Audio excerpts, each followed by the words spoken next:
এই প্রচণ্ড গরমে সকালবেলায় বেরোনোর কিন্তু কোনো উপায় নেই, তাই জন্য বিকেলবেলায় বেরিয়ে পড়েছিলাম। গেছিলাম বাজারে, কয়েকটা টুকটাক কাজ ছিল, সেগুলো কমপ্লিট করে চলে গেছিলাম হচ্ছে বাটাতে। ওর একটা জুতো কেনার আছে, যেহেতু সামনে ওর মিটিং, আর জুতোগুলো বেশ পুরনো হয়ে গেছে। তো আমার আজকে কি বলবো, এত গরম লাগছিল, তার জন্য একটু ক্যাম্পাও খেয়ে নিলাম। বেশ ভালো লাগছিলো খেতে এটা। আর রাস্তাঘাটে কিন্তু ভীষণ ভিড় ছিল, আমাদের কিন্তু বেশ লেট হয়ে গেছিলো এটার জন্য।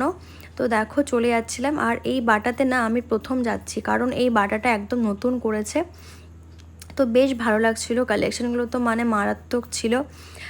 ওর একটা ফর্মাল একটা শ্যু কেনার ছিল, যেহেতু অফিসে পরে যাবে ও, তো ওর জন্য চলে গেছিলাম। আর ওর অনেকগুলো পছন্দ হচ্ছিল, তো ও যেহেতু লেস ছাড়া নেবে, তাই জন্য সেরকম খুঁজছিল লেস ছাড়া।